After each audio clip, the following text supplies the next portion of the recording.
চিকিৎসা শেষে অনেকে বাড়ি ফিরলেও ৫ মাস ধরে হাসপাতালের বিছানায় শুয়ে দিন কাটছে কিশোরী ইয়ানুর আক্তারের।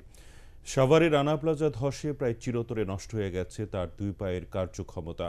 একই সাথে ওই ঘটনায় ইয়ানুর হারান তার মাকে। সাভারের পক্ষাঘাত পুনর্বাসন কেন্দ্রে চিকিৎসাধীন ইয়ানুর স্বাভাবিক জীবনে ফিরতে ব্যাকুল হলেও ডাক্তাররা বলছেন তার পুরোপুরি সুস্থ হওয়া সম্ভাবনা বেশ কম। রাহাত মিনহাজের রিপোর্ট।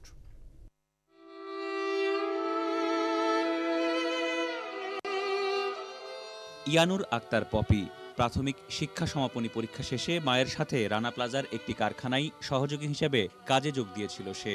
পরিবারের সচ্ছলতা আনার যে স্বপ্ন নিয়ে খেলার বয়সে কাজে নেমেছিল ইয়ানুর, তা ভেঙে খান খান হয়ে যায় গত ২৪ এপ্রিল।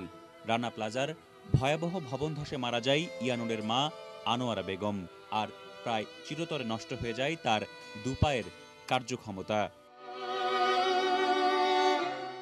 আমার আম্মু আমার সাথে সকালবেলা বের হয়েছে, তারপরে ঢোকার পর থেকে আর আমার আম্মুরে দেখিনি। আমার আম্মু যে কই গেছে তাও জানি। তারপরে শুনছি আমার আম্মু মারা গেছে।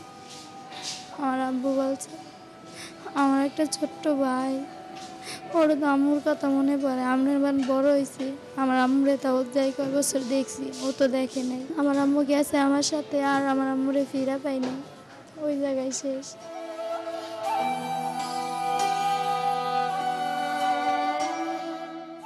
ধ্বংসস্তূপ থেকে উদ্ধার হওয়ার পর তাকে সিএমএইচ সহ বেশ কয়েকটি হাসপাতালে উন্নত চিকিৎসা দেয়া হয়, কিন্তু তারপরও নিজ পায়ে দাঁড়ানোর মতো সুস্থ হননি ইয়ানুর। আমি দুর্ঘটনার পর থেকে আমি কিছুই করতে পারি না।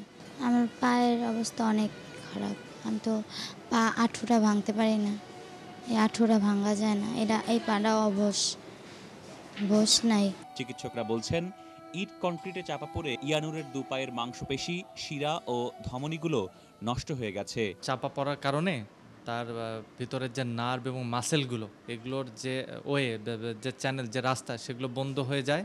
এর ফলে যে অপারেশনটা করা হয়, অপারেশনের পরে তার যে পায়ের যে আপনার ক্ষমতাটা, যে মাংসপেশি ধরে রাখার যে ক্ষমতাটা, সেই ক্ষমতাটা তার হারিয়ে গেছে। তিনি আরও বলেন, সামনের দিনগুলোতে ইয়ানুরের অবস্থা কিছুটা উন্নতি হওয়ার সুযোগ থাকলেও তার পুরোপুরি সুস্থ হওয়ার সম্ভাবনা খুবই কম।